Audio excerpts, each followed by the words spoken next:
Donc Dieu parle à Jérémie, son prophète, et il lui dit, lève-toi et descends dans la maison du potier. Là, je te ferai entendre mes paroles. C'est un peu paradoxal parce que habituellement, quand Dieu doit parler à son serviteur, ou même quand Dieu doit se faire entendre, mais c'est là où se trouve l'âge de l'Éternel, c'est dans le temple, c'est dans la maison du Seigneur. Et aujourd'hui, ce jour-là, dans le chapitre 18, le Seigneur lui dit de se lever et d'aller dans l'atelier d'un potier. Le potier, c'est celui qui fabrique des vases, des pots, des assiettes, voilà, des récipients qu'on utilise dans le quotidien, dans la maison. Et Dieu dit d'aller dans la maison du potier, donc dans son atelier de fabrication, et puis dit là, je te ferai entendre mes paroles.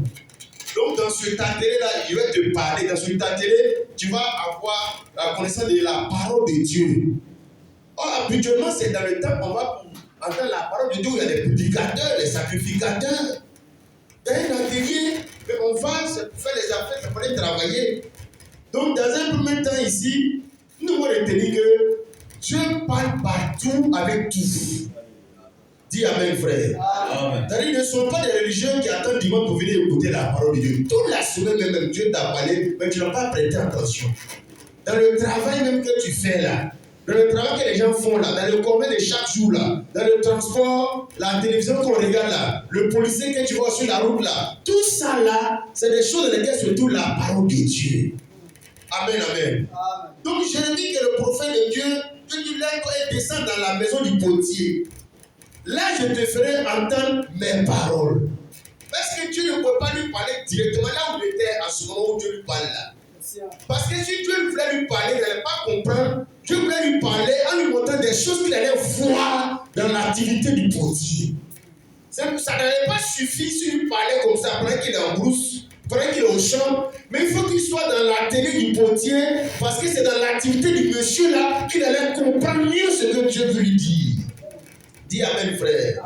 Alléluia. Revenons au chapitre 7. Ça, c'est le chapitre 18. Dieu veut lui parler dans la main du potier. Revenons au chapitre 7, verset 1 à 3. Chapitre 7, 1 à 3. Vas-y, frère. La parole qui fut adressée à Jérémie de la part de l'Éternel en ces mots. Oui. Place-toi à la porte de la maison de l'Éternel. Oui. Il a publié cette parole. Oui. Et dit, oui. Écoutez la parole de l'Éternel, vous tous, hommes de Juda, qui entrez par ses portes, oui. pour vous prosterner devant l'Éternel. Oui, alléluia. Dans le chapitre 7, Dieu l'avait envoyé au niveau du temple pour aller faire entendre la parole de Dieu aux gens. Au chapitre 18, le lieu change. Et cette fois-ci, Dieu l'envoie dans l'atelier d'un potier, de quelqu'un qui fabrique les vases, les canaries et tout cela. Donc, le même prophète et le même Dieu, on voit que les lieux dans lesquels Dieu l'envoie sont différents parce que Dieu parle partout. Dieu n'est pas seulement à l'église. Dieu n'est pas seulement là dimanche qu'on est là. C'est pas le dimanche là seulement qu'on peut être chrétien, qu'on peut aller au ciel, qu'on peut être sauvé, qu'on peut se donner au Seigneur, on peut prendre conscience et puis changer de vie. C'est dans tout et partout. Alléluia. Le dimanche quand on vient là, quand Dieu nous appelle toute la semaine là, il ne vient que confirmer ces choses qu'il a déjà dit dans la semaine là.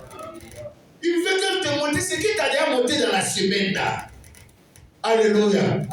Gloire au Seigneur. Pour dire que quand quelqu'un va en enfer, vraiment, c'est parce qu'il me veut aller en enfer. Parce que tous les jours, même Dieu lui parle. Tous les jours, Dieu l'évangélise. Dans son travail, même dans le commerce. La Bible demande des chiens est semblable à un marchand qui volait des perles. Un marchand, c'est un commerçant. Le rang des chiens est semblable à un pêcheur qui a jeté son filet dans la mer. Mais pêche même, t'attraper un poisson dont on mange là. L'activité là, la Bible dit que ça explique le royaume de Dieu.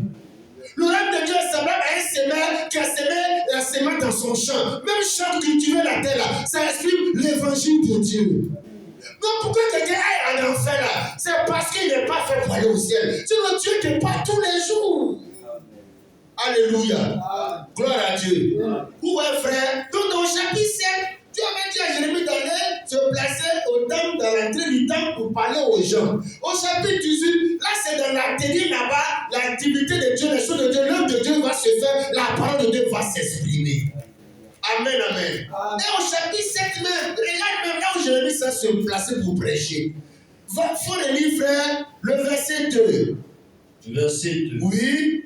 Place-toi à la porte de la maison de l'Éternel. Oui. Et là, Oui. publie cette parole et dis, écoutez la parole de l'Éternel, vous tous, hommes de Juda, qui entrez par ces portes, pour vous prosterner devant l'Éternel. Donc, le jour-là même là, ce n'est pas dans le temple où Jérémie se met à l'intérieur du temple, c'est à l'entrée là même. Donc, il n'y a pas que dans le temple, c'est à l'entrée, Jérémie s'est mis, puis les gens sont dehors, puis il parle aux gens qui rentrent dans le temple, il se met à la porte pour leur parler, pour qu'ils prennent conscience de quand ils rentrent là, ils ne rentrent pas pour devenir ce que Dieu veut, ils ne veulent pas de la paix de Dieu. Donc, le jour-là, Jérémie n'est pas dans le temple pour prêcher, il est à la porte même, et puis les gens sont dehors, il prêche.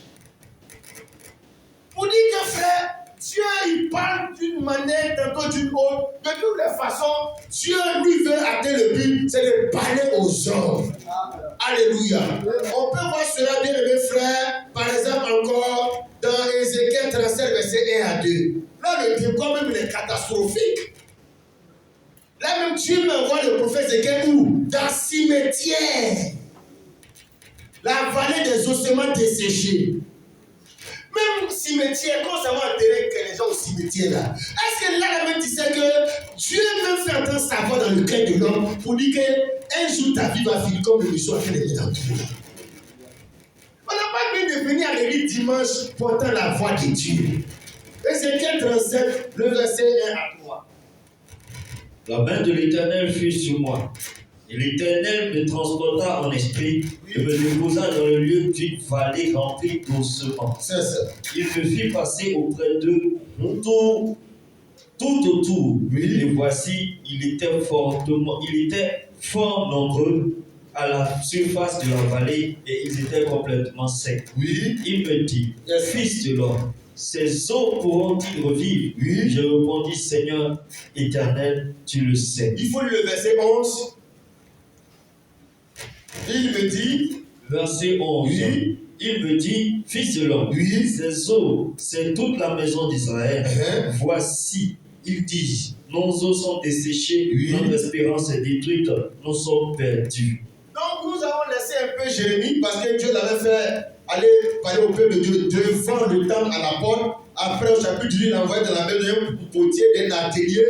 Un potier, c'est un artisan, il est comme un couturier, il est comme un menuisier. Ézéchiel, pour lui, est grave. Dieu l'envoie au cimetière pour lui faire entendre la parole de Dieu. C'est-à-dire, dans tous les funérailles qu'on va, lever des corps, on va, vendredi passé, on était allé sur le frère Marc, et puis après, on soulève le consent.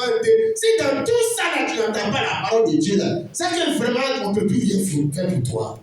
Donc tous les gens qui meurent, puis on t'informe, lever des corps, aller au funérail, puis tu vas aussi au village là. Dans tout ça là, les gens doivent savoir pour manger, nous sommes chercher femme, mais en réalité, Dieu parle aux gens là. Dans la photo du monsieur qui est mort, le secret qui est là, où les gens pleurent là. Dieu ne fait que parler aux gens pour dire qu'un jour ta vie va prendre aussi faire. Qu'il faut te repentir et qu'il faut te préparer à la rencontre de ton Dieu.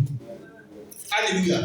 Frère, ne soyons pas des idiots, des gens qui n'ont pas la réflexion comme les animaux, sont des hommes à l'image de Dieu, qui a un Dieu qui leur parle et puis qui entend la voix de Dieu. Amen.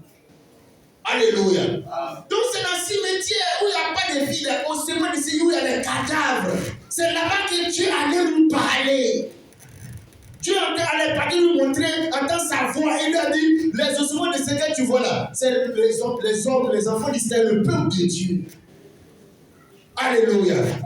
Allons encore, nous poussons plus loin, Proverbe chapitre 6, verset 6 à 11. Qui peut dire que Dieu ne lui a pas parlé? que Dieu ne lui a pas parlé de lui, Dieu ne lui a pas parlé de l'évangile, Dieu ne lui a pas parlé de l'enfer et du ciel. Mais Dieu nous parle de l'enfer et du ciel. Quand tu es en train de préparer, quand nos mamans sont en train de préparer, Dieu fait tout pour qu'un jour, même tu es un enfant, le feu te brûle. Quand le feu te brûle, tu vois que le feu, ça brûle, ce n'est pas bon. Ça peut s'aider à préparer, mais le feu te brûle. Pour que tu saches qu'il y a un enfant qui est là, tu dois refuser d'aller dans ce feu-là. Donc tu expérimentes ces choses. Regarde par exemple, on parle du séjour des morts. Du séjour des morts. Comme on prêche ici là, on dit quand on met propos seulement dans le séjour des morts, le lieu de tourment de séjour des morts, c'est sous la terre. Regarde quand tu regardes sur la géographie ou les documentaires, le volcan. Le volcan, mais c'est du feu. Ça quitte où? Mais c'est sous la terre. C'est sous la terre là. Donc quand les gens meurent, sont les enterrés dans la terre là. Comme quand le riche est mort, Lazare est mort les deux, mais ils sont dans le séjour des morts là-bas. C'est là-bas qu'il y a un gars qui était dans un quartier où on souffrait. L'autre, Lazare, était consolé dans le séjour des morts. C'est après maintenant quand le Seigneur Jésus va venir, la résurrection, la vie, les morts qui ressusciteront premièrement, pour ressusciter, il faut d'abord à terre, dans la terre, pour partir au ciel. Quand on meurt, on ne va pas directement au ciel. Mais si tu vas directement au ciel, à quel moment maintenant la Bible dit que les sépions vont s'ouvrir, les morts vont ressusciter, les wapois, les métiers derrière la voiture, c'est comment encore? Alléluia. Donc l'évangile est dans la nature. L'enfer même là, on peut voir ça dans la nature. Le jugement, la condamnation, on peut voir dans la nature. La justice, tu vas là-bas tous les mercredis, tu vas voir des gens qu'on a condamnés, des gens qui ont fait des petits, il y a un avocat qui peut le défendre, le justifier, le déclarer non coupable. Tout ça, c'est l'évangile. Amen, amen. Proverbe chapitre 6, verset 6 au verset 11. Va vers la fourmi, oui, paresseux. Considère ses voies et deviens sage. C'est ça. Elle n'a ni chef, oui, ni inspecteur, ni maître. Elle prépare en été sa nourriture. Elle amasse pendant la moisson de quoi manger. Oui. Paresseux. Jusqu'à quand seras-tu couché? Quand te lèveras-tu de ton sommeil? Oui. Un peu de sommeil, un peu d'assoupissement, un peu croiser les mains pour dormir. Et la pauvreté te surprendra comme un rôdeur. Il a 17, comme un homme en âme. Proverbe a été écrit par le roi Salomon, le sage, l'homme le plus sage, l'homme le plus intelligent, et vraiment la terre que Dieu a donnée. Et quand Salomon écrit ce proverbe, il dit: va vers la fourmi paresseuse, considère ses voies et deviens sage. Mais la fourmi, c'est un animal qui est insignifiant. Mais le Dieu qui a créé la fourmi n'a pas créé pour créer comme ça. La fourmi est une université. C'est une grande école qui peut aider quelqu'un qui est paresseux, quelqu'un qui n'est pas un entrepreneur, mais à devenir un entrepreneur. Il dit: va faire la fourmi paresseuse, considère ses voies et deviens sage. Même la fourmi, quand tu l'observes, tu regardes ses voies, mais tu peux devenir intelligent. Tu peux être sage, devenir intelligent, devenir sage. On n'a pas besoin d'aller fréquenter aux États-Unis pour devenir intelligent. Dans la nature, tu as mis l'université, l'école de formation. Pour que tu apprennes les choses de Dieu, pour devenir intelligent, pour devenir sage, pour être sauvé, tu as mis tout dans la nature. La parole, l'évangile est dans la création. Il dit considère ses voies. Il n'a pas dit considère sa taille, sa forme, mais ses voies. C'est-à-dire la manière dont la fourmi construit sa maison, la termite, la manière dont la fourmi se bat pour défendre la reine mère. Regarde tout ça là, il faut devenir sage. Au verset 7, il dit: elle n'a ni chef, la fourmi n'a ni chef, ni inspecteur, ni maître. Elle prépare l'été sa nourriture, elle amasse pendant la moisson de quoi manger. Paresseux, jusqu'à quand seras-tu couché? Quand te lèveras-tu de ton sommeil? Donc, pour être délivré de la paresse, on n'a pas besoin d'aller dans un camp de prière. Tu peux t'asseoir à la maison, regarder la fourmi, tu seras délivré de la paresse. Tu seras délivré de la négligence. Parce que la petite fourmi, elle n'a pas chef, elle n'a pas de respecteur, elle n'a pas de maître, elle n'a personne au gouvernement, elle n'a pas un homme qui est bien placé, elle est toute petite, mais la fourmi en elle les capacités pour se prendre en charge, pour se battre pour son avenir. Ça, c'est un petit animal qui n'est sans intelligence, une petite fourmi qui vraiment on peut écraser avec un claquement des doigts. Mais la Bible dit cette petite fourmi qui ne représente rien, qui n'a personne, Mais cette fourmi-là s'organise et bâtit son avenir. Mais qu'en est-il de toi, qui est intelligent, qui est allé à l'école, qui a fréquenté, qui est à l'image de Dieu? Frère, Dieu ne va pas nous excuser sur nous dire non, c'est le gouvernement, c'est la France qui a fait, que nous on n'a pas fait tout, on n'a pas fait ça. Dieu te dit que mais ce n'est pas une raison pour toi de rester paresseux et pauvre. Non, c'est le pays, c'est comme ça. Mais la fourmi est dans des conditions difficiles par rapport à son environnement, n'a ni chair, ni espèce, ni mètre, est de petite taille, mais la Bible dit que la fourmi a préparé des ceintures, elle a pendant la mention de quoi manger. Donc c'est pas, sans considérer qu'il est défendu et handicapé naturellement. Il y a au verset 10, un peu de sommeil, un peu d'assoupissement, un peu croiser les mains pour dormir, et la pauvreté se surprendra comme un odeur, et la disait comme un homme en arbre. L'esprit de pauvreté là, c'est quelque chose qui n'existe pas, c'est le changement de mentalité. On ne peut pas prier pour chasser l'esprit de pauvreté de quelqu'un, c'est de changer sa mentalité. Si tu veux là, il ne faut pas aller à l'église. Il n'a qu'à aller s'asseoir dans toutes les maisons de la terre. Il y a fourmi dans la maison de chacun. Non, il y a l'enseignement pour libérer la pauvreté dans nos maisons là. Fourmi, quand tu vois là, que Dieu fait venir là, ce n'est pas pour n'importe quoi, c'est pour nous enseigner qu'on peut réussir, quelles que soient les conditions défavorables. Tu n'as pas de chef, tu n'as pas de parent, tu n'as pas quelqu'un au RADP. Peu importe, ce n'est pas une raison pour échouer dans la vie. Alléluia. Donc on est venu à l'église que, comme un bonus, puis un pasteur vient prêcher. Sinon Dieu te prêche tous les jours. Il nous prêche la prospérité, la réussite, parce que la fourmi, c'est l'enseignement de la réussite pour quelqu'un qui n'a pas les moyens. Donc je donne ces éléments-là pour dire qu'en réalité, mais Dieu parle à tout le monde. Dieu nous donne le temps d'être sauvés, d'être bénis, de réussir, de travailler, de nous marier. Donc Dieu nous donne les voies, Dieu nous a le secret. On n'a pas besoin de venir dire que le pasteur, tant Kwame et moi, le frère Salomon a écrit un livre, les secrets de la réussite. Les secrets de la réussite, c'est dans la fourmi, c'est dans tout. Les secrets du temps, mais ça est dans la nature, frère. Alléluia. Gloire au Seigneur. Amen. Nous pouvons lire le livre de Job qui dit Dieu parle tantôt d'une manière, tantôt d'une autre. Voilà pourquoi appuyer sur nous disons Job 33, verset 14, pour revenir à Jérémie 18. Vous voyez une pensée et puis nous allons nous séparer. Job 33, verset 14 dit ceci. Dieu parle cependant. Dieu parle cependant. Tantôt d'une manière, tantôt d'une autre. Oui. Et l'on n'y prend point garde. Oui. Il parle par des songes, par des visions nocturnes. Oui. Quand les hommes sont livrés à un profond sommeil. Oui. Quand ils sont endormis sur leur couche. C'est ça. Alors, il leur donne des avertissements et met le sceau à ses instructions. Amen. Donc le problème de l'homme, c'est que l'homme n'est pas concentré pour entendre, pour voir la parole de Dieu. Si Dieu parle, mais on est trop gamé sur dimanche, gamé sur pasteur. Donc on ne prend pas garde qu'avant de rencontrer un pasteur, mais Dieu même te parle, Dieu est ton pasteur, il te prêche toujours. La vie même te prêche, même les difficultés, les problèmes, les épreuves, tout ce qui t'arrive là, mais c'est prédication de Dieu qui est là. Amen. Regarde, il dit, Dieu parle cependant, tantôt d'une manière, tantôt d'une autre. Donc Dieu n'a pas une seule manière de parler. Il n'a pas une seule façon de prêcher, d'enseigner. Il a plusieurs manières, il change. Quand il change les manières, les hommes sont calmés sur une seule manière. Pendant qu'il a changé notre manière. Alléluia. Dieu parle cependant tantôt d'une manière, tantôt d'une autre. Et l'on n'y prend point garde. On ne prend pas garde au changement de la manière de Dieu de parler. Il y a les chrétiens évangéliques. Pour eux, quand Dieu doit les parler, ce n'est pas un homme de Dieu, un prophète forcément. Dieu m'a dit, Dieu m'a dit. Donc, tant qu'il n'a pas un prophète qui dit Dieu m'a dit, pour lui, Dieu n'est pas en train de lui parler. Si tu ouvres la Bible, tu lui parles comme ça, parce qu'il a dit, il ne voit pas que la Bible, c'est la prophétie de Dieu.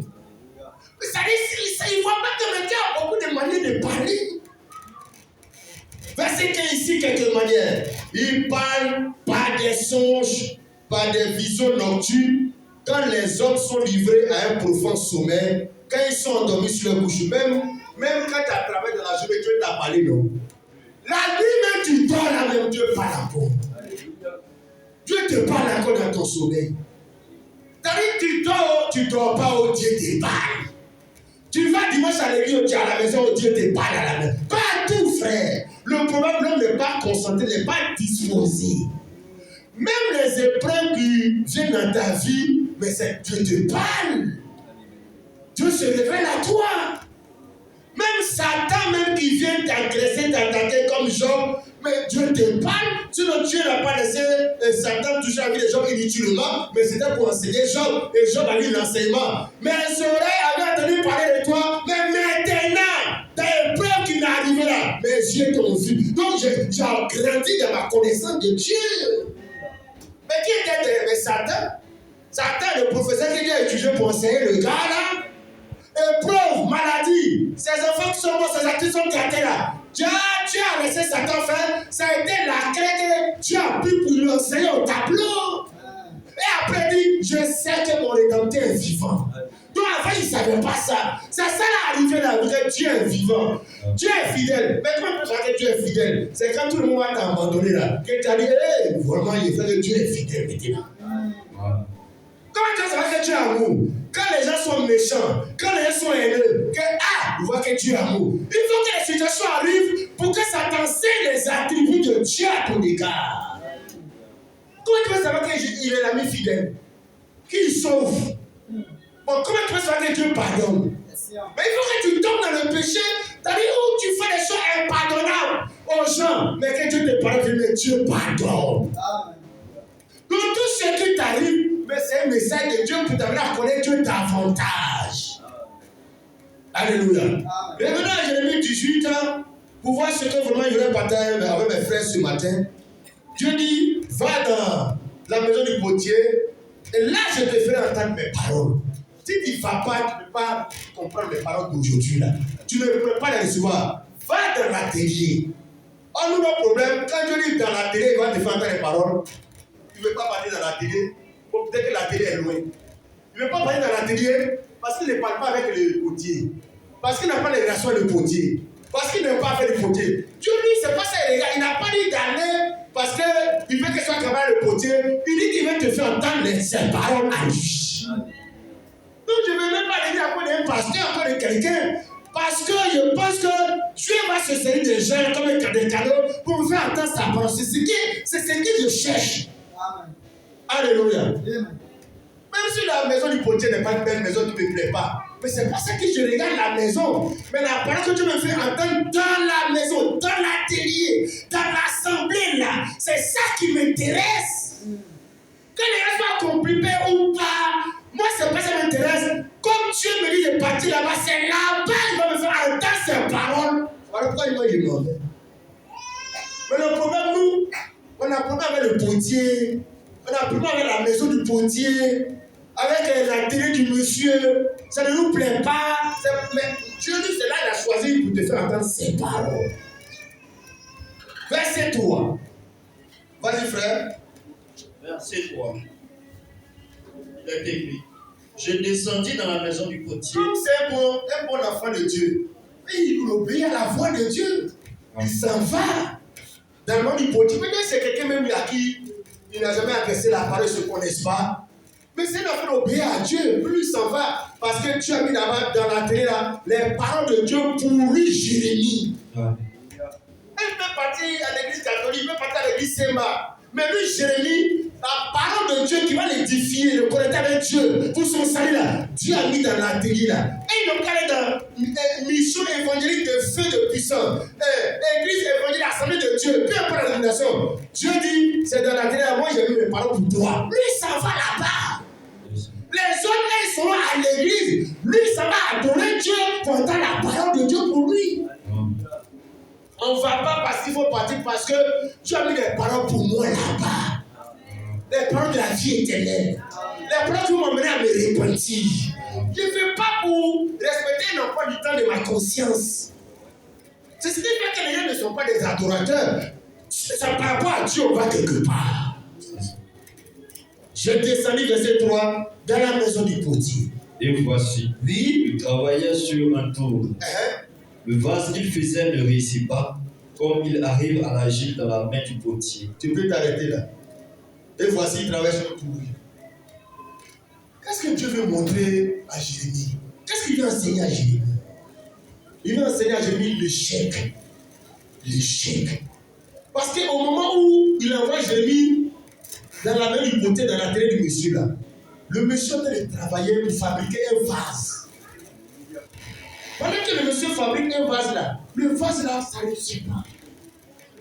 Il va le monsieur, le fabricant, le minutieux, le couturier, il fait les choses, mais ça ne tombe pas comme il veut. Donc, pendant que le monsieur dans la tête de bien faire sa gâte, ça ne réussit pas, c'est en ce moment que Dieu a dit, va là-bas. Dieu ne va pas gémir au moment où le monsieur a réussi dans ses affaires, au moment où le monsieur a échoué.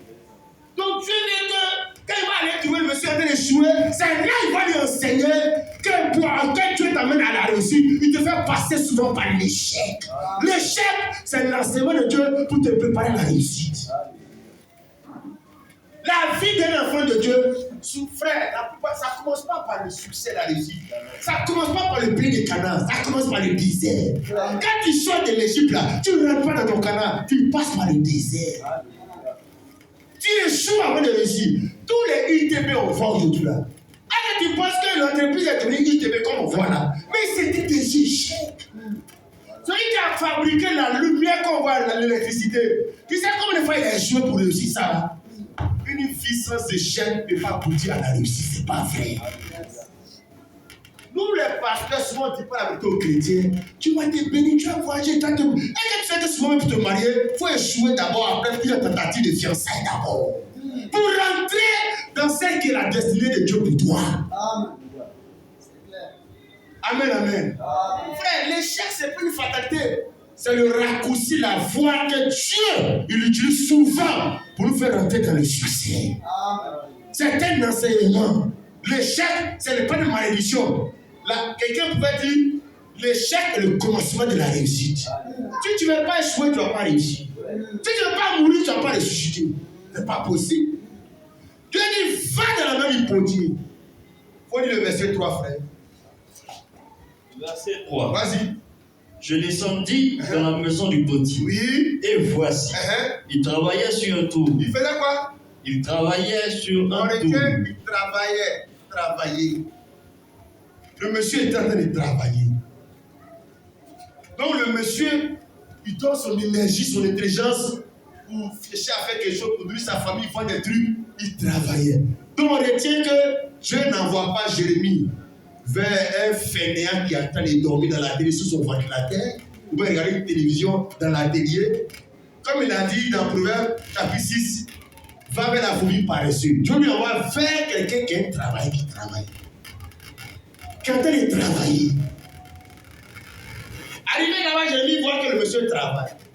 Donc il retient que Dieu ne peut pas parler à Jérémie par quelqu'un qui est paresseux, mais quelqu'un qui est un bouillet, un travailleur, un battant. Deuxièmement, quand il travaille là, qu'est-ce qui lui arrive dans son travail? Qu'est-ce qui lui arrive dans son travail? Dieu lui envoie quelqu'un qui travaille, mais qu'est-ce qui lui arrive pendant qu'il travaille dans son commerce, dans ses affaires là? Qu'est-ce qui lui arrive? Vas-y, frère. Quand c'est Jérémie allait voir quelqu'un qui travaille, mais qu'est-ce qu'il voit dans le travail là? Et voici, il travaillait sur un tour. Le vase qu'il faisait ne réussit pas. Il était en train de travailler, et puis son travail là n'aboutit pas à la réussite. Donc, on va mettre échec. Là, tu veux qu'il travaille, son travail debout sur l'échec. Dieu n'en va pas voir quelqu'un qui travaille, il réussit. Mais quelqu'un qui travaille et puis il échoue dans son travail. Je dis, mais normalement, c'est pas chez quelqu'un, c'est comme ça. C'est que Dieu ne a pas envoyé le gars là. Dieu ne va pas envoyer ce filet là, c'est celui de pasteur là. Dieu ne va envoyer dans une église où ça réussit. Dieu ne va envoyer dans une église où ça réussit. Est-ce que moi, comment je fais ça? Je peux envoyer son enfant dans un atelier où le gars il échoue dans faire le couper tissu. On a envie d'envoyer sur le meilleur couturier qui réussit. Dieu ne va pas t'envoyer dans un atelier où on réussit. Dans un atelier où on travaille et puis on échoue là-bas. Parce qu'il va t'apprendre par l'échec pour arriver à la réussite. Amen. Moi, je vais parler ce matin à ces chrétiens-là qui cherchent l'église où il n'y a pas Allah. L'église où on ne se met pas en colère. Où l'église des anges que tu cherches là, Dieu ne va jamais envoyer son enfant dans l'église comme ça. Il va envoyer avec son enfant de l'église ou dans la relation avec les gens, la communion fraternelle, on échoue. C'est dans ça qu'il va t'amener à réussir la communion fraternelle avec les gens. Amen. Je ne parle pas de doctrine, je parle de relations. Ne pas quitter l'église parce qu'on m'a fait ça dans l'autre église. Dieu ne cherche pas un chrétien comme ça. Il t'envoie là où le chef va te former. Où ce qui est des défauts va te qualifier demain. Il t'envoie là où il y a des gens qui sont difficiles parce que c'est là qu'il va te délivrer. Mais tu veux que Dieu te donne quelqu'un qui pardonne, non? C'est qu'il va t'envoyer vers les gens qui sauvent cœur. C'est là-bas qu'il va te délivrer pour que tu sois quelqu'un qui pardonne. Mais il va t'envoyer vers les anges pour que tu te donnes quelqu'un qui pardonne. Mais comment ça? Mais il faut qu'il t'envoie quelque part pour que tu aies la capacité d'échouer pour réussir. Il envoie le monsieur travail. Et le monsieur travaille, mais son travail n'aboutit pas sur la réussite, ça aboutit sur l'échec. Relis le verset 3, frère. Verset 3. Oui. Je descendis dans la maison du potier, et voici. Oui. Il travaillait sur un tour. Oui. Le vase qu'il faisait. Donc, le Jérémie vient, il regarde le monsieur. Certainement, il a dû le saluer. Puis il regarde le gars travailler. Comme Dieu voulait l'enseigner, bon, le monsieur ne s'intéresse pas à Jérémie. Il est concentré sur son travail. Et Jérémie remarque que Dieu l'a envoyé sur un gars. Mais il postule. Il a l'énergie, la volonté. Mais son travail, c'est l'échec. Le monsieur a dessiné le plan du vase, du potier. Mais quand le monsieur fait, il échoue. L'échec, c'est le fait de rater le plan. C'est-à-dire de manquer le but que tu vas atteindre. Donc le monsieur, lui, il est frustré. Parce que quand tu travailles pour atteindre un but, et puis tu échoues, mais tu es frustré. Donc Jérémie, ça va être un travailleur qui échoue et puis qui est frustré de son échec. Donc Jérémie le regarde. Jérémie observe le monsieur. Il travaille, mais résultat, échec.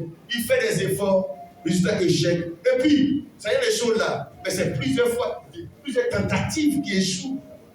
Dieu montre ce monsieur cette scène à Jérémie. Vas-y frère, et Dieu va lui parler. Le vase qu'il faisait ne réussit pas. Comme il arrive à l'agir dans la main du potier. Vas-y. Il en refit un autre vase. On va s'arrêter là. Quand il travaille, il échoue. Qu'est-ce qu'il a fait?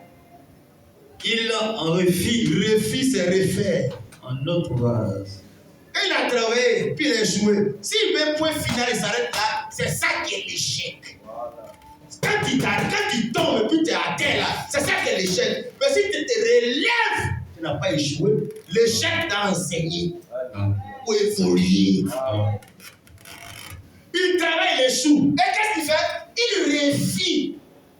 Donc il va faire encore, il va travailler encore. Il ne va pas laisser l'échec l'arrêter de son élan.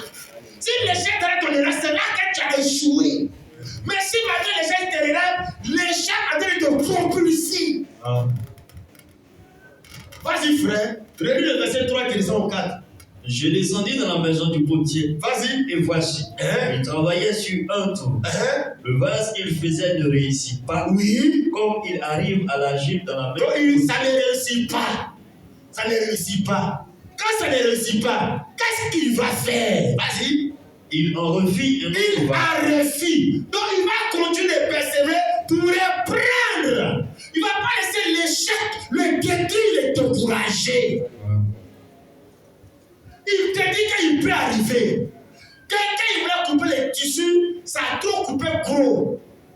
Donc l'échec là lui montre que la prochaine fois, il faut couper petit. Si tu veux couper habiller quelqu'un, tu peux couper, mais puis c'est mieux que le défaut, c'est trop gros sur lui. On peut diminuer. Mais si c'est trop petit sur lui, on ne peut plus rien faire. Donc son échec lui doit avoir les dimensions de la réussite. Donc dans l'échec, il voit le toucher là, comme il doit, pour la prochaine fois, voir les dimensions. Parce que quand tu marches sur une voie et puis le caillou t'a fait trébucher, la même voie là, tu pars dessus, toujours le même caillou là, ça te donne de changer de voie sur la même voie. Vas-y frère, il refait. Il en refit un autre vase. Dans le même atelier. Est-ce qu'il a quitté l'atelier? Non. Est-ce qu'il a quitté l'église là? Non. Mais l'erreur qu'il a connu dans l'atelier, avec le même échec là, ça va lui permettre de refaire, de revoir, corriger, se repentir, régresser. Un enfant de Dieu ne persiste pas dans l'erreur. Un enfant de Dieu, l'erreur est son premier pasteur qui lui enseigne. L'erreur est humaine. Persister dans l'erreur, mais c'est ça qui est diabolique. Mais quand il refit, mais il ne va pas refaire les mêmes erreurs qui l'ont fait échouer. Vas-y, frère. Il en refit un autre vase. Il refit un autre vase. Tel qu'il trouva bon de le faire. Oui. Et la parole de l'Éternel me fut adressée. Quand ça a fini, la fille de regarder l'atelier, le monsieur travailler, échouer. Une fois, deux fois, trois fois, quatre fois, échouer. Pour finir, l'échec l'a mené à refaire un bon vase. Parce que Dieu ne lui parle pas quand il échoue ici, point. Puis Dieu lui parle. Dieu lui parle quand après l'échec, il a refait. C'est ici là-bas qu'il a refait que Dieu lui parle. Vas-y, frère, qu'est-ce que Dieu lui dit? Après qu'il travaille, l'échec, et encore continuer de travailler pour réussir. La parole de l'Éternel me fut adressée en ces mots. Vas-y, frère. Ne puis-je pas agir envers vous comme ce potier, les gens d'Israël? Oui, dit l'Éternel. C'est ça. Voici. Oui. Comme l'argile est dans la main du potier, ainsi vous êtes dans ma main, maison d'Israël. Alléluia. Amen. Dis bien Amen. Amen. Quand le pasteur de a prêché dimanche passé ici, c'est vrai que, voilà, selon la maturité spirituelle les uns les autres, d'autres peuvent bien comprendre facilement, d'autres peuvent avoir des difficultés un peu, d'autres peuvent avoir beaucoup plus de choses, des difficultés. Donc, tout juste, c'est Dieu aussi pour te montrer à bien comprendre. Mais j'ai dit, ici dans ce texte-là, quand Dieu dit au verset 6, ne puis-je pas agir envers vous comme ce côté? Comme c'est quoi? C'est une comparaison. Qui se compare à qui ici? Dieu se compare au potier qui a échoué. Amen. Sinon, on se dit que, mais normalement, Dieu n'échoue pas. Dieu doit se comparer à quelqu'un qui réussit. Dieu, il se compare au gars là qui a travaillé puis qui a connu l'échec. Et qui a travaillé encore pour réussir à la fin. Un enfant de Dieu, quelqu'un qui a l'esprit de ce Dieu-là, forcément, il réussit en passant par l'échec. Dieu se compare à quelqu'un comme cela. Pas quelqu'un qui s'arrête à l'échec, mais quelqu'un que l'échec n'arrête pas de faire. Réli frère, Dieu s'identifie à ce genre de personnes. Dieu il ne s'identifie pas avec les gens qui abandonnent. Les gens qui abandonnent les gens négatifs. Voilà. Non, Dieu, il s'identifie avec les gens que l'échec n'arrête pas, mais l'échec finit par améliorer. Alléluia. Vas-y, frère. Et la parole de l'Éternel me fut adressée en ces mots. Ne puis-je pas agir? Moi, Dieu ne puisse pas agir. Agir, c'est quoi? Mais c'est faire, c'est œuvrer. Dieu est en train de dire, de toute façon, le monsieur travaille, il échoue, puis il réussit là. C'est comme ça que Dieu lui le fait. Donc, Dieu même, on peut dire ce passage, Dieu échoue aussi. Mais Dieu, quand il échoue, il n'y a pas point final de son échec. Son échec l'amène à réussir. C'est ce qu'on a vu dans Hébreux 8 avec le pasteur la dernière fois. Le premier testament était un testament avec défaut. Est-ce que tu as vu point final quand il a échoué? Non! Il y a une nouvelle année dans laquelle il va réussir. Il y a eu un premier Adam, mais le premier Adam c'était l'échec. Après il y a un second Adam, Jésus-Christ. Donc l'échec là, c'est pas la fatalité. Et parce que Coco, ça n'a pas marché. Passé 4 ans. Et puis, c'est la fin du monde. Voilà, on jette tout. Voilà, Job. Mais Job, il était dans la réussite. Quand Job était dans la réussite là, Dieu n'était pas glorifié. Quand tu ouvres Job chapitre 1, on voit un homme qui a réussi déjà. Mais Dieu ne commence pas ça. Dieu ne commence pas comme ça. Alors Dieu va commencer par le commencement. Satan, enlève-lui tout ça là. Faut qu'il va échouer. Quand il va échouer, je vais le ressusciter. Quand il va mourir, je vais le ramener à la vie. Job chapitre 1, c'est ce que tout le monde veut. Les enfants, c'est le troupeau, il est puissant, il est béni. Et Satan vient se promener. Il dit, mais il y a un gars là-bas, voilà la chose. Je dis, mais il faut toucher à tout ce qu'il a. Enlève tout ça là. On n'a qu'à lever. Il faut que l'échec vienne. Et qu'après de l'échec, Job sera ce que Dieu veut qu'il soit. Alléluia. Amen. Gloire au Seigneur. Amen. Vas-y, frère. Parole de l'Éternel me fait adresser en ces mots. Ne puis-je pas agir envers vous comme ce potier? Comme ce potier, mais quel genre de potier? Ici, pas n'importe quel potier. Le potier qui a travaillé et qui a échoué. Donc les chefs ne vont pas faire payer l'enfant de Dieu à partir de ce chapitre, de cette déclaration de Dieu là. Ouais, comment nous on voit les gens qui échouent? On voit diable, Satan. Mais les amis de Job, ils m'ont dit que non, Job, tu as dû pécher, il faut le porter bien dans ta vie. Quelqu'un qui va l'enfant de Dieu puis passer par ces genre de situations. Dieu fait ça, frère.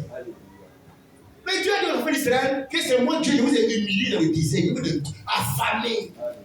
Pour ne pas que vous ayez à manger, vous avez faim, vous serez le désert. C'est moi Dieu qui a fait ça afin de vous apprendre. Donc je vous ai fait échouer pour que vous appreniez que l'homme pour réussir doit dépendre de Dieu. Alléluia. Amen. Ne puis-je pas agir envers vous comme ce potier, pas comme tous les potiers, ce potier qui échoue. Vas-y, frère. Ne puis-je pas agir envers vous comme ce potier? Oui. Les gens d'Israël.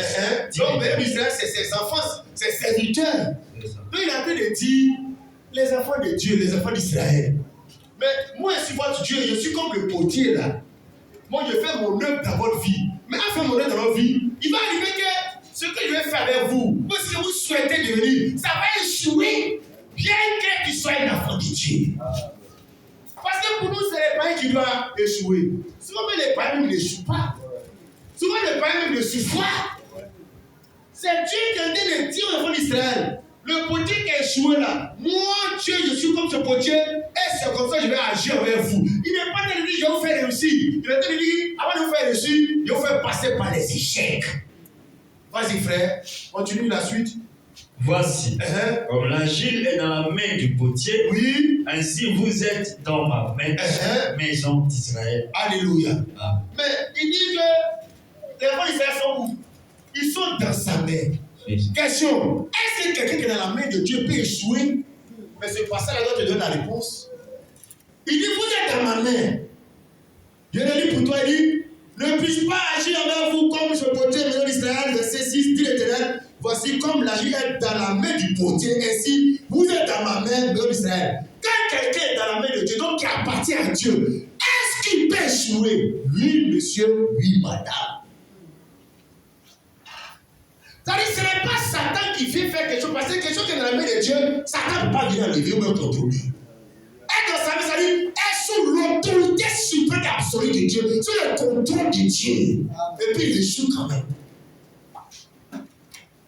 Et puis, il trébuche quand même. Et puis, il pleure quand même. Et puis, ses affaires ne marchent pas quand même. Et puis, il peut perdre sa femme, perdre ses enfants comme Job. Et puis, il peut perdre tout quand même. Il est dans la main de Dieu. Moi, je dis, mais comment il peut échouer s'il est dans la main de Dieu? Oui, mais Dieu est en train de leur dire ça. Comme l'argile dans la main du potier, il travaille, puis ça échoue. Et puis, il fait, enfant d'Israël, c'est comme ça que vous êtes dans ma main. Mais à un moment, il faut l'enfant d'Israël. Mais ils sont le peuple de Dieu de l'ancienne alliance. Mais qu'on connaît des échecs. Qu'on connaît des tribulations. Des défaites terribles. Alléluia. Dieu, bien qu'il soit notre sauveur, notre Seigneur, notre vie dépend de lui, mais ça n'empêche pas que nous échouons à l'examen. Que les musulmans, même les premiers, ça n'empêche pas que tu peux aller accoucher à la maternité. Les musulmans, la femme musulmane peut faire les flânis, jumeaux. Toi, tu sors avec tes larmes. Ça ne change pas ta position par rapport à Dieu. Parce que quand tu es dans la main de Dieu, c'est une position. Mais ce n'est pas que ta position, Dieu va te donner tout aussi. Ta position ne te garantit pas que tout roule, tout peigne. Non. Mais quand tu es dans la position d'un enfant des paysans à l'instant, on va travailler, tu as tout. Mais quand tu es dans la position d'un enfant de Dieu, tu n'as pas forcément tout. Frère, il est bien que nous prêchons l'évangile vrai aux gens, on n'est pas les mentir. Ça veut dire que quand il met dans les épreuves, le pauvre Satan, il va le tailler, il va le piquer pour rien. Satan met son nez gâté. C'est pas lui au service, c'est lui au service. Souvent même, ce n'est pas lui, c'est Dieu. Voilà. Parce que le chef fait partie des voies de Dieu pour te faire rentrer dans ta destinée. Pour former ton caractère, te forger. C'est même pas fait tu vois dans les églises, certaines églises, ils vont aller te culpabiliser même dans ça. Ils vont fouiller dans ta vie, tes parents, les histoires, les idoles que tes parents adorent pour briser les liens. Tu as confessé des péchés, mais que tu n'as pas commis. Frère, souvent ça n'a rien à voir. Tu peux être dans la main de Dieu et puis ta vie ressemble à un échec total. Alléluia. Qui dans la Bible, désolé que l'Apocalypse est Abraham. Mais Abraham disait comme une année d'extérité, ça l'a fait. Et il ne croyait plus, il croyait que son héritage, la Sarah, est venue à son serviteur. Tu ne connais pas combien de temps de frustration Jacob est passé dans les trucages avec son oncle Laban. La femme qu'il aimait, quand elle est devenue stérile. Tu sais comment Rebecca, c'est-à-dire l'enfant de Dieu, il connaît des échecs. C'est-à-dire c'est comme ça que Dieu fait. C'est comme ça que Dieu marche. Amen, amen. Et Dieu dit, vous êtes dans ma main, enfants d'Israël, je vais agir avec vous comme. C'est-à-dire que avant le monsieur travaille, puis il échoue une fois, deux fois, avant de réussir son plan. Dieu dit c'est comme ça, il fait avec ses enfants et ses serviteurs. Alors quand ces essais arrivent, attention, il faut être dans la parole, il faut connaître la parole, pour ne pas que le diable vienne te détruire entre toi et puis Dieu, pour t'amener à faire ce que la femme de Job a fait pour maudire Dieu. Maudit Dieu. Il ne faut pas aller dans cette église-là. Il ne faut pas marcher à lui là. Il ne faut pas faire comme ça. Mais la femme de Job, c'est ce qu'elle a dit concernant son mari. À cause de quoi? Quand les affaires de Job ont commencé à échouer. Parce que c'est des croyants, dans leur système, il n'y a pas de place pour l'échec. Dans le plan de Dieu, il y a échec dedans. Dans le plan de Dieu, il y a échec dedans. Il y a désert dedans. Il y a humiliation dedans. Il y a beaucoup de choses négatives dedans. Mais le Dieu de la création de Genèse chapitre 1, le Dieu de la création, Dieu ne peut pas créer les choses avec seulement la lumière, avec le jour. Il crée les choses, il y a les ténèbres de la lumière, il y a un jour et il y a un soir. Il faut que les deux existent dans ta vie. Genèse chapitre 1, lisons cela, frère. Nous avons mal parlé Dieu, nous avons mal prêché Dieu. On nous a prêché Dieu comme si nous faisions rentrer maintenant au paradis, au ciel, où on ne pleure plus, il n'y a plus de funérailles, que nous, on n'est pas encore rentré là-bas. Genèse chapitre 1, verset 1, verset 2, jusqu'au verset 5. Vas-y, frère. Au commencement, oui, Dieu créa les cieux et la terre. La terre était informe et vide. C'est ça. Il y avait des ténèbres à la surface de l'abîme. Et l'Esprit de Dieu se mouvait au-dessus des eaux. C'est ça. Dieu dit que la lumière soit et la lumière fut. Donc au départ, il y avait des ténèbres. Dieu dans ta scène, il crée la lumière. Quand il crée la lumière là, est-ce que la création me dit que Dieu fait disparaître les ténèbres? Regarde bien, les ténèbres sont là, mais les ténèbres expriment tout ce qui est ténébreux, le malheur, la maladie, l'échec, tout ce qui est négatif. Dieu envoie la lumière qui est ce qui est positif. Verset 4. Dieu vit que la lumière était bonne. La lumière, c'est tout ce qui est bon dans la vie. Donc les ténèbres, c'est tout ce qui est mauvais dans la vie. Dieu vit que la lumière était bonne. Et Dieu sépara la lumière d'avec les ténèbres. Donc Dieu n'a pas fait disparaître les ténèbres, il a fait juste une séparation. Donc les ténèbres existent toujours à côté de la lumière. C'est ça. Dieu fait dans ta vie là. Il ne fait pas disparaître Satan. Il ne fait pas disparaître les difficultés. Il vient pour que ça existe, mais la lumière qui est plus forte que les ténèbres de ta vie. Wow. Verset 5. Dieu appela la lumière jour et il appela les ténèbres. Ainsi, il eut un soir et il eut un matin. Ce fut le premier jour. Parce que normalement, il va créer la lumière et on va dire il y a seulement un jour. Mais ça n'existe pas. Il crée la lumière, il sépare la lumière des ténèbres, les deux cohabitent. Et maintenant, la lumière, on appelle ça le jour, les ténèbres, la nuit. Chaque jour, il y a matin, puis il y a soir. Matin, soir, matin, soir, matin, soir. Donc la vie est faite de joie, pleurs, bonheur, malheur, maladie, santé. Tu vois, tu es là, il y a malade, demain on dit que ton oncle est décédé. La vie est faite comme ça de matin, soir, ténèbres, lumière, pleurs, joie. Ecclésiaste, le sage, le Salomon dit, il y a un temps pour pleurer, un temps pour rire, un temps pour ça, un temps pour ça, un temps. Mais nous on fait tout le temps de ça. Mais il y a un temps. C'est comme ça, frère. Mais qui laisse faire ça? Mais c'est Dieu. La création montre que c'est ce que Dieu fait dans la vie des hommes. On aura des temps de gloire. Commerce même tu fais là, ça ne marche pas tout le temps. Souvent, ça ne marche pas du tout. Mais c'est ce que tu as montré dans la vie de Joseph en Égypte. Il y a un soir matin, il y a un temps de prospérité pour le pays, puis il y a un temps aussi de vaches maigres.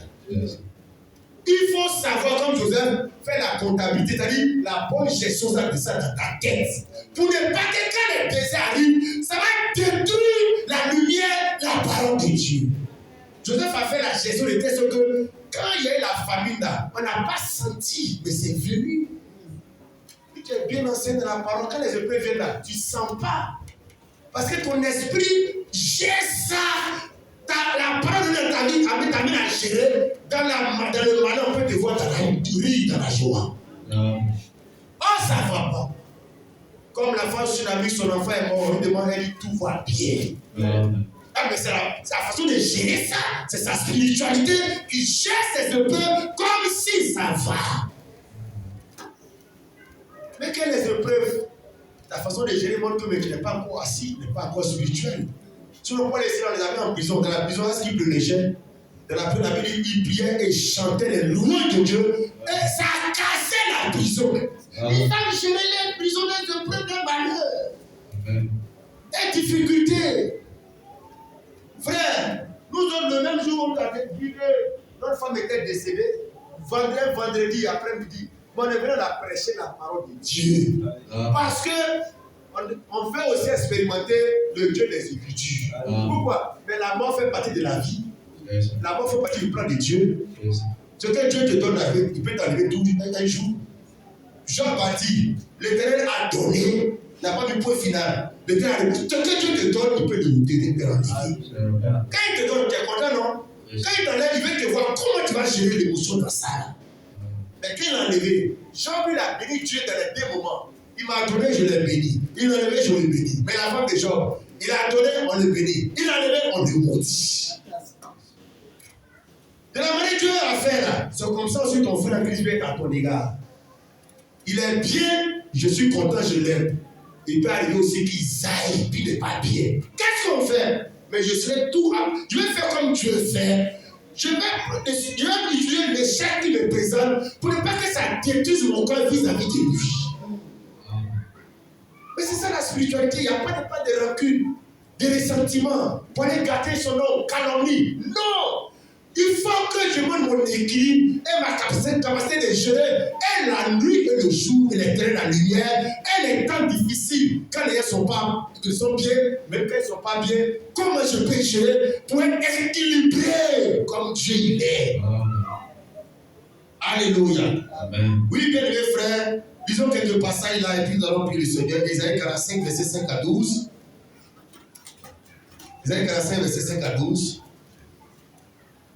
Isaïe 45, verset 5 à 12. Je suis l'Éternel. C'est ça. Et il n'y a point d'autre. Oh moi, il n'y a point de Dieu.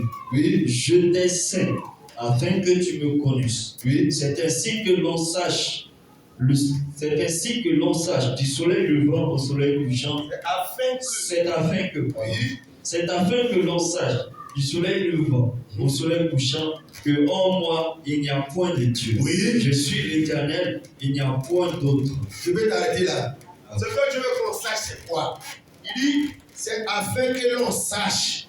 Donc Dieu veut que les gens soient informés de quelque chose de concernant. Quand les cas dit aux gens à l'église qu'elles viennent, pour qu'ils soient informés de quelque chose qui concerne Dieu que Dieu fait. Que souvent on ne dit pas aux gens, quand les gens ne connaissent pas Dieu, oh Dieu veut qu'on sache ça de lui. Quand on connaît quelqu'un, c'est quoi? Je le connais pour Bali, mais je le connais par rapport à sa nature, son caractère, ça je connais ses tempéraments. Là je connais ce qu'il n'aime pas, ce qu'il aime, ça dit je le connais. C'est afin que l'on sache du soleil levant au soleil couchant, c'est-à-dire dans tous les endroits, les positions de la terre, l'est, l'ouest, nord, sud, partout, Dieu veut qu'on sache quelque chose de lui, quelque chose d'universel. Que en moi, il n'y a pas de Dieu. Donc il y a un seul Dieu. Il n'y a pas trois dieux. Qu'on soit assemblée de Dieu, c'est partout on est sur la terre, dans toutes les églises là, on sache qu'en dehors de l'éternel Dieu n'est pas notre Dieu. Si quelqu'un veut mettre Dieu le Fils, à côté de Dieu le Père, Dieu le Saint-Esprit, c'est que c'est quelqu'un qui est en train de contester ce que Dieu fait, on n'a qu'à savoir. Que ça fait que l'on sache du soleil levant au soleil couchant, que oh, moi il n'y a pas de Dieu, dessus le terrain il n'y en a pas d'autres dieux. Donc, la doctrine sur laquelle il y a 3 personnes en Dieu là, c'est quelque chose qui vient contre ce que Dieu veut qu'on sache. La Trinité empêche qu'on puisse savoir que Dieu est le seul, l'unique créateur. C'est une doctrine dangereuse qui nous cache la vérité au sujet de Dieu, la Trinité. Le baptême du Père, du Fils, du Saint-Esprit, c'est l'Esprit qui est derrière, c'est pour nous cacher qu'il y a un seul Dieu. S'il y a un seul Dieu, c'est qu'il y a un seul nom, une seule foi, un seul baptême, un. Il veut qu'on sache ça, hein? Mais ce n'est pas seulement de savoir le nombre de Dieu, qu'il y a un seul. La question, il veut qu'on sache encore. Verset 7, qu'est-ce qu'il veut qu'on sache? Je forme la lumière et je crée les ténèbres. Oui. Je donne la prospérité et je crée l'adversité. Moi, l'Éternel, je fais toutes ces choses. Donc, dans la sorte que Dieu veut qu'on sache de lui, là, il y a quoi et puis quoi? Oui, il est le seul vrai Dieu. Mais ça ne s'arrête pas là. Quel le malheur et le bonheur là? C'est Dieu qui fait ça. Qu'on n'a qu'à dire qu'il n'a qu'à savoir. Mais dans nos églises, on dit que c'est Satan. Dieu fait la lumière, Satan envoie les ténèbres pour garder. Dieu fait le bonheur, Satan envoie le malheur. Mais non, ce n'est pas de prêcher Dieu. Dieu veut qu'on ait qu'à savoir qu'il est le seul Dieu, en dehors il n'y a pas de Dieu. Que lui, Dieu, il forme quoi? Vas-y, frère. Je forme la lumière. Je forme la lumière. Et je crée les ténèbres. Mais la lumière, c'est quoi? Mais c'est les bonnes choses. Les ténèbres, c'est quoi? Mais c'est les mauvaises choses.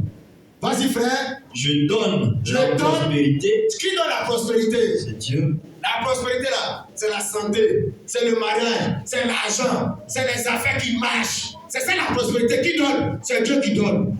À côté de ça, le contraire de prospérité, là, qui donne encore? Vas-y.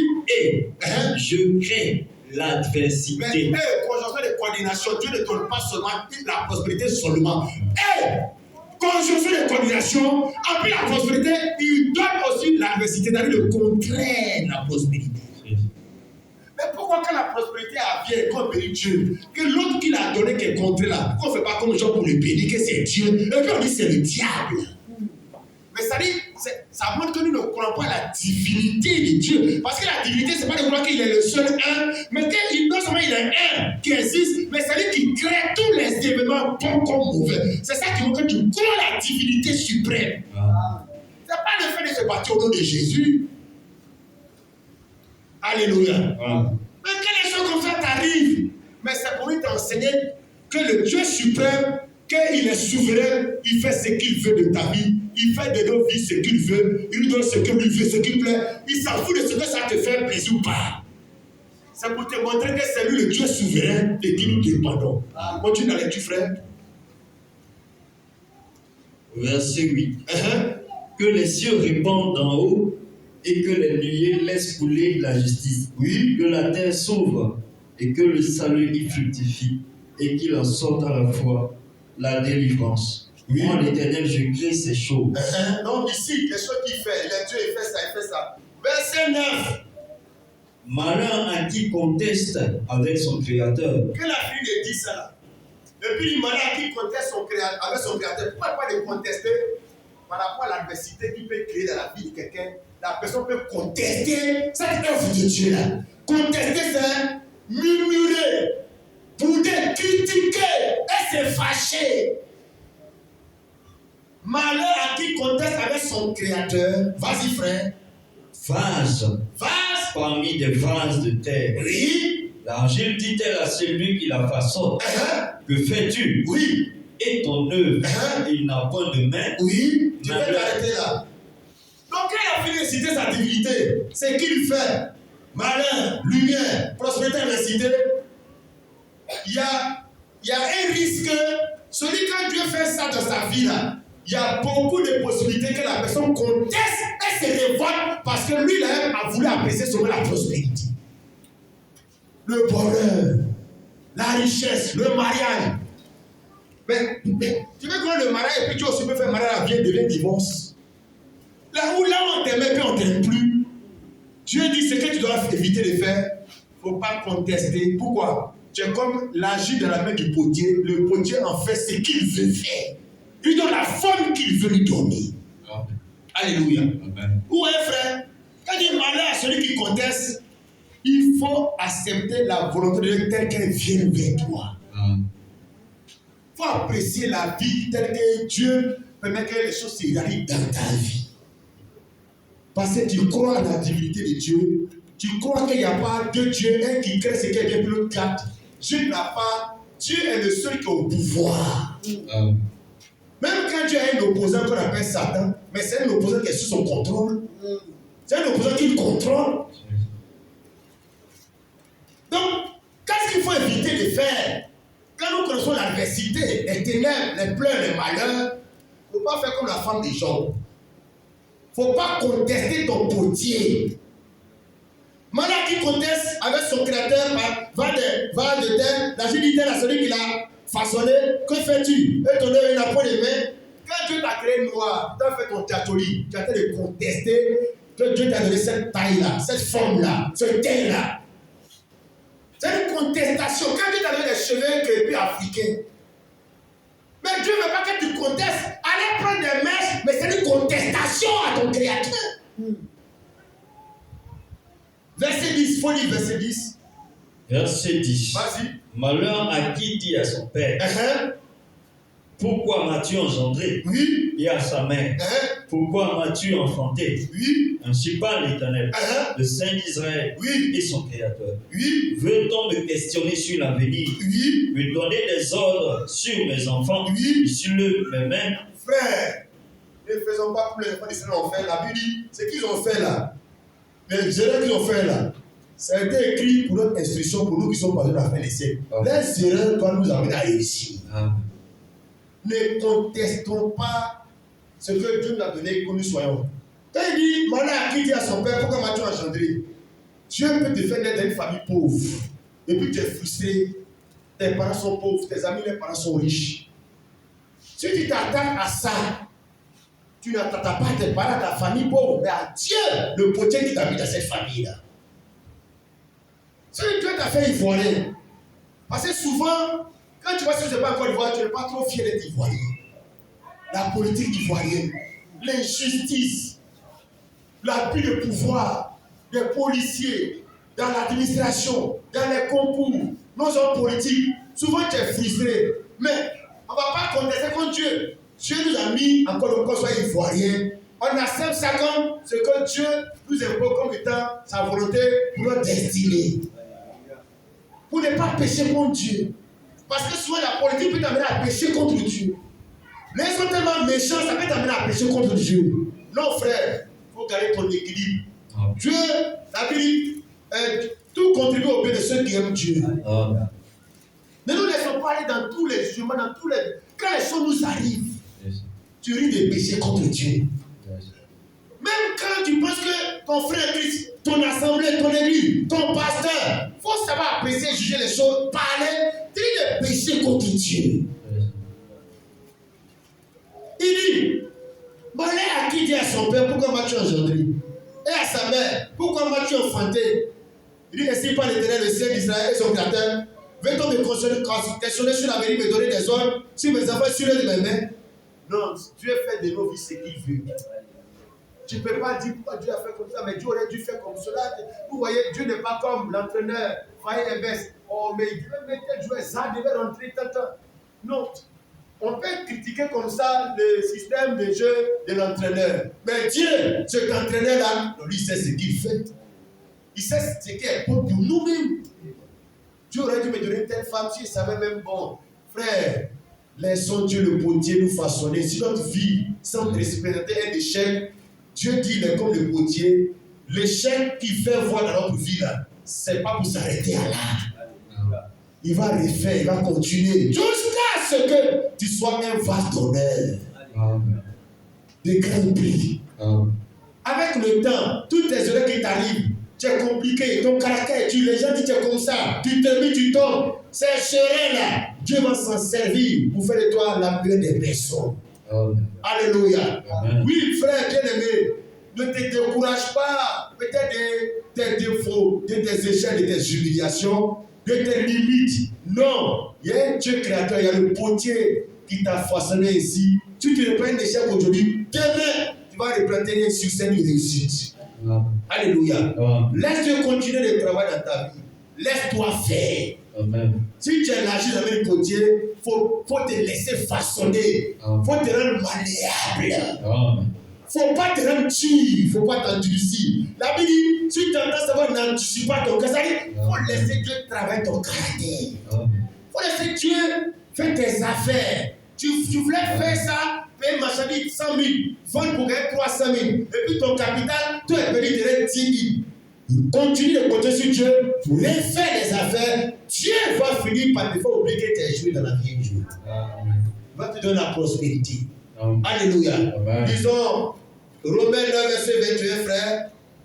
Romains 9, verset 21. Voilà ce verset avec lequel nous allons terminer. Vas-y. Romains 9, verset 21. C'est ça. Le potier, oui, n'est-il pas maître de l'argile? C'est ça. Pour faire avec la même masse, oui, un vase d'honneur. Il faut lire le verset 20 un peu plus. Verset 20.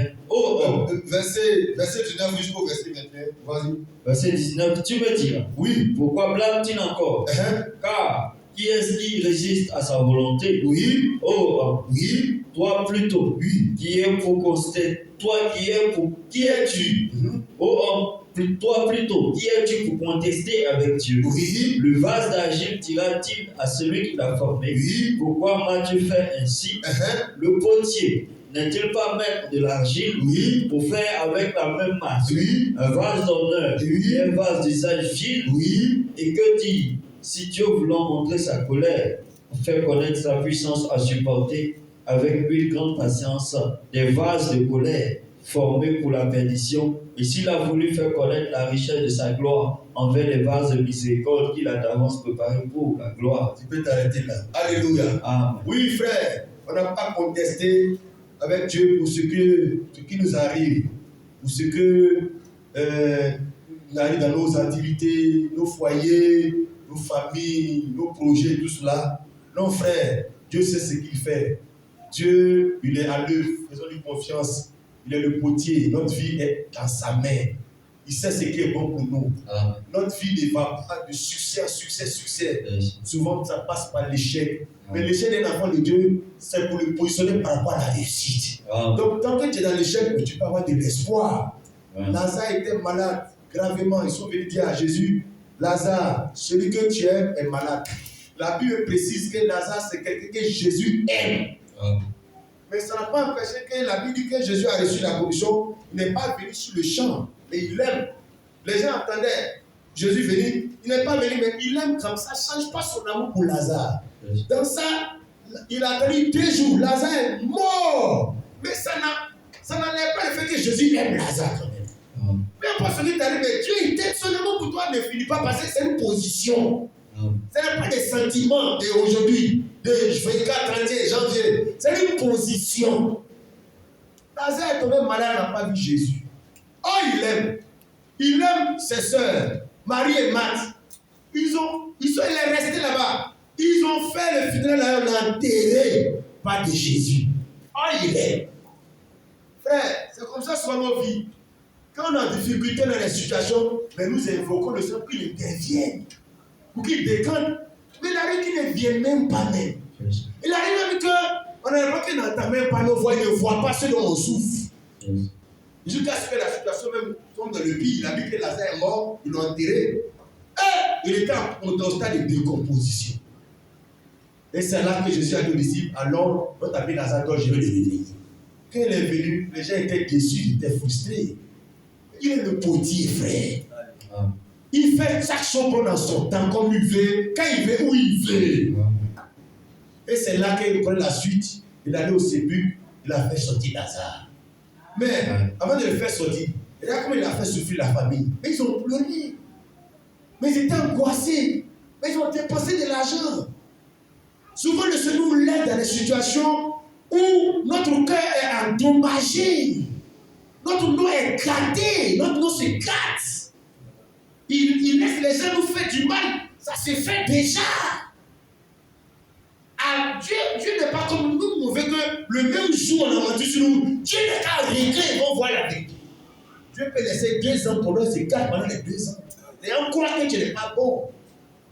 Et peut-être que ça va être le temps, 2, 3 ans après. Dieu, il va venir te justifier. Mais en temps, mais tu as suivi les dégâts de la chose. Et Dieu fait ce qu'il veut. Dieu ne fait pas, il n'est pas un homme. Alléluia. Oui, bien-aimés frères, ce matin, je voulais donner ce message pour fortifier notre ancien bien-aimé, ancien Taki, et notre bien-aimé sœur, Madame Taki. Et au travers de cette épreuve, nous aussi nous encourager entre nous, frères. Parce que c'est arrivé à quelqu'un aujourd'hui, demain, donc je ne vais pas dire ça peut t'arriver. Ça va t'arriver, mais sur notre forme. Pourquoi? Il y a un jour et un soir. Il y a les ténèbres et la lumière. La vie est faite comme ça de oui, joie, pleurs, joie. C'est comme ça la vie. Pour que déjà, quand ça va t'arriver, c'est comme si on était vacciné. Quand ça va t'arriver, mais tu puisses gérer ces crises-là. Pour ne pas maudire Dieu et contester Dieu. Comme un opposant qui brûle tout, qui casse les voitures. Ah, c'est son pays. Comme on voit en Côte d'Ivoire. Demain, quand vous venez au pouvoir, mais vous avez gâté le pays, brûler les bus. Frère, on ne va pas brûler notre fétiche de l'éternel Dieu. On ne va pas brûler notre Dieu. Ce qu'il fait, on finit par découvrir que c'est pour notre bien. Alléluia. Alors, sachons apprécier ce que Dieu fait de bon comme ce qui nous semblons n'est pas de bon. Pourquoi? Quand le potier travaille les choux, il finit par réussir ce qu'il faisait. Dieu dit, il est comme le potier là. Il finira par réussir ce qu'il voulait faire, qui a eu l'impression d'échouer aujourd'hui. Alors, sois fortifié, frère, pour les épreuves que tu travailles aujourd'hui, pour ce que tu vas traverser demain. Il faut savoir regarder au Seigneur, continuer de louer ton Dieu, espérer en Dieu, et croire que le meilleur est à venir. Que les choses d'aujourd'hui ne doivent pas t'arrêter dans ton élan de servir Dieu, de croire à Dieu, de marcher avec Dieu, d'aimer les gens, d'aimer Dieu, de faire l'œuvre de Dieu. Non, frère. Et que tu sois habitué à prendre dans l'échec. Parce que la plupart du temps, les gens n'aiment pas aller dans les ateliers du potier qui échoue. Mais c'est là-bas que tu envoies apprendre Jérémie pour lui enseigner le succès. Sois comme Dieu a fait à Jérémie. Faut pas, on apprend rien de ce qui marche. On apprend beaucoup de nos erreurs. On apprend beaucoup des défauts que des qualités qui sont là. Oui, frère, c'est un peu ça. Si tu veux barrer une femme, c'est mieux de barrer une femme dans ta galère qu'une femme qui rentre dans ta gloire. Amen. Oui, frère, parce qu'on apprend beaucoup dans le désert. C'est là qu'on apprend beaucoup de choses. À quel moment les enfants d'Israël, ils ont appris que Dieu, il est le Père du ciel, le Père qui vient d'en haut, l'eau qui sort du rocher. Mais c'est dans le désert, ils ont appris ça. Ils ont appris ce que Dieu est pour eux. Donc voilà le message que je vais donner à l'Assemblée. Nous sommes vraiment frustrés, nous sommes vraiment embêtés, mais nous sommes aussi fortifiés, consolés, parce que l'échec nous apprend de devenir meilleurs. Donc vraiment force à nos pensées Taki.